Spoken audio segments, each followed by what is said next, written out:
त्यांची अनास्था आहे हे त्यांनी मान्य केलं, हे काही कमी नाही.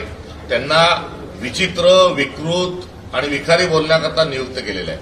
संविधानाची शपथ घेऊन जो मंत्रिमंडळात माणूस आहे तो या महाराष्ट्रामध्ये अशा प्रकारचे वक्तव्य करतो, याबद्दल मला खेद आहे, खंत आहे.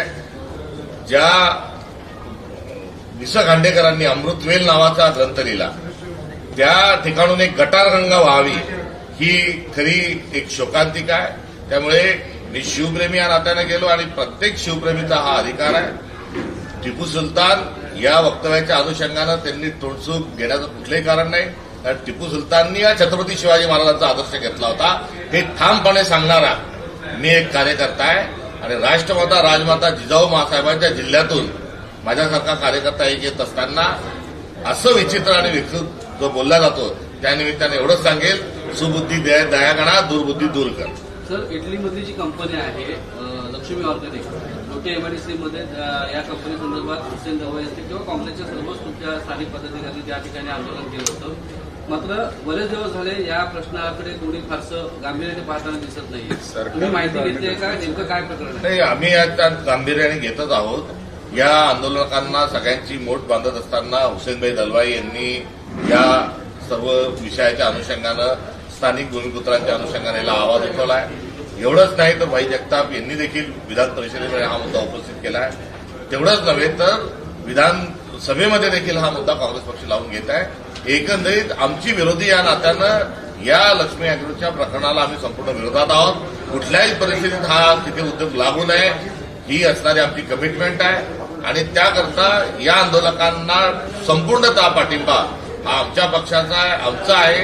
आणि यामध्ये सत्ताधारी काय करतात आहे, सत्ताधारी देश कसा विकतात आहे, मोदी साहेब देश कसा विकतात आहे, राहुल गांधींनी सांगितल्यावर त्यांना बोलू दिलं नाही.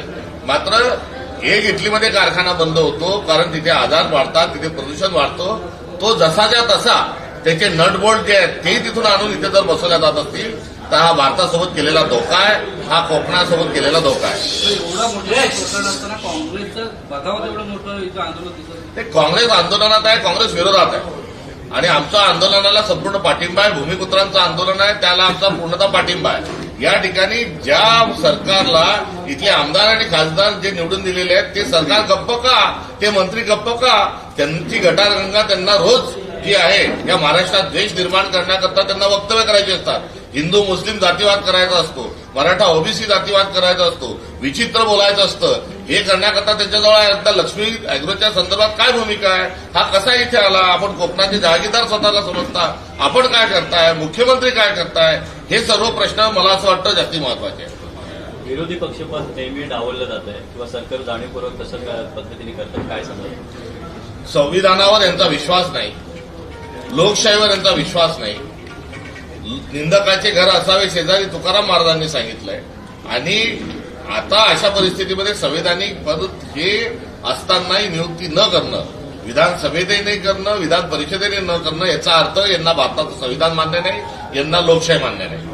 राज्यसभेचे खासदारकीवरून संघर्ष सुरू आहे, त्याच्यामध्ये काँग्रेसची नेमकी आता काय होती? काँग्रेसला ही जागा मिळावी अशा स्वरूपाचा आमचा प्रस्ताव आमच्या मित्रपक्षांकडे आहे. 20 जागा शिवसेनेच्या उभाटाच्या आहेत, 16 जागा आमच्या आहेत, 10 जागा राष्ट्रवादी शरद पवार साहेबांच्या गटाच्या आहेत.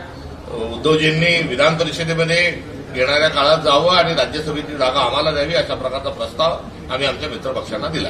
शरद पवारांना हे निवृत्तीचे संकेत म्हणायचे. एकंदरीत राज्यसभेमध्ये खरगे साहेब हे विरोधी पक्ष नेते आहे आणि आमच्या पक्षाचे विरोधी पक्ष नेते असताना आम्हाला त्या ठिकाणी जाण्याची संधी मिळावी ही असणारी आमची भावना आणि आमची भूमिका. ओके, धन्यवाद, थँक्यू.